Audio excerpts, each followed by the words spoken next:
اللهم رب هذه الدعوة التامة والصلاة القائمة آت محمدا الوسيلة والفضيلة والدرجة الرفيعة وابعثه مقاما محمودا الذي وعدته إنك لا تخلف الميعاد। হে আল্লাহ, এই পরিপূর্ণ আহ্বান ও শাশ্বত নামাজের তুমি প্রভু। হযরত মুহাম্মদ সাল্লাল্লাহু আলাইহি ওয়াসাল্লামকে দান করো বেহেশতের সর্বোচ্চ সম্মানিত স্থান এবং সুমহান মর্যাদা, আর তাকে অধিষ্ঠিত করো শ্রেষ্ঠতম প্রশংসিত স্থানে, যার প্রতিশ্রুতি তুমি তাকে দিয়েছ। নিশ্চয়ই তুমি প্রতিশ্রুতির ব্যতিক্রম করো না।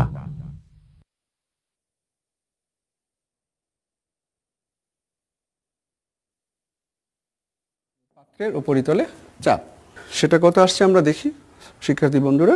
25 গুণন 10 টু দি পাওয়ার -4 গুণন 0.1 গুণন 1000 গুণন 9.8 ইকুয়াল টু আমরা পাচ্ছি 2.45 নিউটন। শিক্ষার্থী বন্ধুরা, আমরা ওই সিলিন্ডারের উপরিতলে চাপজনিত বল F1 তার ভ্যালু পাচ্ছি 2.45 নিউটন। এবার দেখা যাক তার তলদেশে চাপজনিত বল কত। সিলিন্ডারের তলদেশে যে চাপজনিত বল F2 ইকুয়াল টু আমরা বলতে পারছি H2A রো জি। তাহলে H2 হলো 15 centimetre, that means 0.15 metre into a 25 centimetre square, that is 25 into 10 to the power -4 metre square into তরলের ঘনত্ব 1000 ইন্টু 9.8। সেক্ষেত্রে এই রেজাল্টটা কত আসে দেখা যাক। 0.15 গুণন 25 into 10 to the power -4 into 1000 into 1000 into 9.8 equal to আমরা পাচ্ছি 3.675 নিউটন। তাহলে দেখা যাচ্ছে তরলে ওই সিলিন্ডারটি ডোবানোর পর উপরের পৃষ্ঠে যে নিম্নমুখী বল সেটা ছিল 2.45 নিউটন, আর তলদেশে যে ঊর্ধ্বমুখী বল সেটা পাওয়া যাচ্ছে 3.675 নিউটন। তাহলে দেখা যাচ্ছে যে এই যে লব্ধি বল বা ঊর্ধ্বমুখী বল F, যাকে আমরা প্লবতা বলছি, সেই প্লবতা equal to F2 minus F1, সে যার মান 3.675 মাইনাস 2.45 নিউটন, অর্থাৎ F1 equal to minus 2.45 newton equal to আসতেছে 1.225 নিউটন। তাহলে শিক্ষার্থী বন্ধুরা, আমরা দেখতে পাচ্ছি যে একটা সিলিন্ডারকে তরলে নিমজ্জিত করার ফলে সে যে ঊর্ধ্বমুখী বল বা প্লবতা অনুভব করছে, সেই প্লবতা F ইকুয়াল টু 1.225 নিউটন। এবার দেখা যাক যে বস্তুটাকে তরলে নিমজ্জিত করার পর সে যে তরল বা পানি অপসারণ করেছে, সেই অপসারিত পানির ওজন কত। শিক্ষার্থী বন্ধুরা, আমরা জানি যে একটা বস্তুকে তরলে নিমজ্জিত করলে সে যে পানি অপসারণ করে সেটা তার যে অপসারিত পানির যে আয়তন সেটা অবশ্যই ওই বস্তুর আয়তনের সমান হবে। সেক্ষেত্রে অপসারিত পানির ওজন যদি W হয়, তাহলে আমরা বলবো W ইকুয়াল টু mg। এখানে m হলো অপসারিত পানির ভর, আর এই অপসারিত পানির ভর ইকুয়াল টু অপসারিত পানির আয়তন ইন্টু পানির ঘনত্ব ইন্টু কত, অবিকর্ষ ত্বরণ। সেক্ষেত্রে v ইকুয়াল টু আমরা জানি, তাহলে ওই বস্তুর আয়তন আর অপসারিত তরলের আয়তন একই। সেক্ষেত্রে v equal to a h rho g। এখানে h হলো সিলিন্ডারের দৈর্ঘ্য। তাহলে সেক্ষেত্রে আমরা বলতে পারি, যেহেতু সিলিন্ডারের h1 10 সেন্টিমিটার আর h2 15 centimetre, so h equal to হবে 15 minus 10 equal to 5 centimetre. So আমরা বলতে পারছি যে ক্ষেত্রফল ছিল 25 সেন্টিমিটার স্কোয়ার, তাহলে 25 into 10 to the power -4 into 0.005 into 1000 into হবে 9.8। তাহলে দেখা যাচ্ছে যে অপসারিত পানির যে ওজন তা হবে 25 into 10 to the power -4 into 0.05 into 1000 into 9.8 equal to আমরা পাচ্ছি 1.225 নিউটন। তাহলে একটা জিনিস শিক্ষার্থী বন্ধুরা, আমরা গাণিতিকভাবে প্রমাণ করতে পারলাম যে একটা বস্তুকে তরলে নিমজ্জিত করার পর সেই যে ঊর্ধ্বমুখী বল অনুভব করছে, যা আমরা প্লাবতা বলছি, এই প্লাবতা এবং সে যে পানি অপসারণ করছে, এই অপসারিত পানির ওজন সমান। তাহলে এতে করে প্রমাণিত হয় যে আর্কিমিডিসের সূত্র সত্য। আর অর্থ যে আর্কিমিডিসের সূত্রানুসারে আমরা বলতে পারছি যে কোনো একটা বস্তুকে তরলে নিমজ্জিত করলে যে ঊর্ধ্বমুখী বল বা প্লবতা পাওয়া যায়, সেই প্লবতা অপসারিত পানির ওজনের সমান। শিক্ষার্থী বন্ধুরা, আমরা প্রমাণ করতে পারলাম যে গাণিতিকভাবে যে আর্কিমিডিসের সূত্র এই ঘটনাটি সমর্থন করছে। শিক্ষার্থী বন্ধুরা, আজকে আমরা যা শিখলাম সেটি হলো প্লবতা এবং আর্কিমিডিসের সূত্র। তাহলে আমাদের আজকের এই আলোচনা থেকে যা শিখলাম তা অনুশীলন করার জন্য তোমরা অবশ্যই একটা হোমওয়ার্ক করবে, এবং আমি একটি তোমাদেরকে হোমওয়ার্ক দিচ্ছি, তোমরা হোমওয়ার্কটি খাতায় লিখে নাও। ধরো তোমাদের একটা পাত্রে পানি আছে, পানির মধ্যে একটি ঘনাকার বস্তু আমরা রাখলাম। এই ঘনাকার বস্তুর আয়তন v, এবং ধরে নাও যে তরলের উপরিতল থেকে ওই ঘনাকার বস্তুর উপরের পৃষ্ঠের গভীরতা h1 আর তলদেশের গভীরতা h2। ওকে, এখন এই আয়তন v ইকুয়াল টু ধরো 50 সেন্টিমিটার কিউব, এবং তার ভর ধরে নাও 200 গ্রাম। এবং এই ইনফরমেশন থেকে তোমরা আর্কিমিডিসের সূত্রের সত্যতা প্রমাণ করবে, এবং এই গাণিতিক সমস্যাটি সমাধান করে তোমরা তোমাদের স্কুলে পদার্থবিজ্ঞানের স্যারদেরকে দেখিয়ে নেবে, এবং আশা করি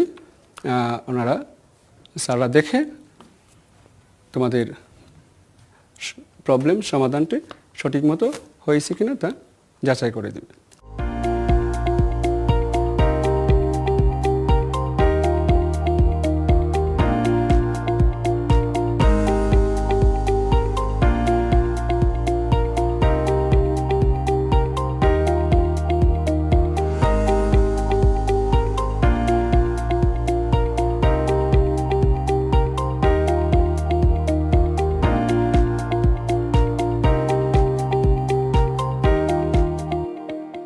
প্রিয় শিক্ষার্থীবৃন্দ, আজকে এই পর্যন্তই।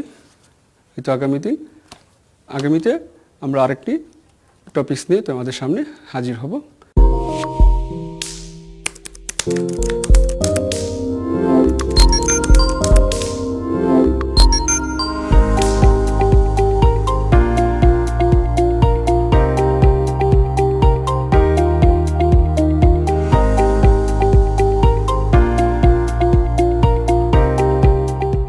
ভালো থাকো, সুন্দর থাকো। আল্লাহ হাফেজ।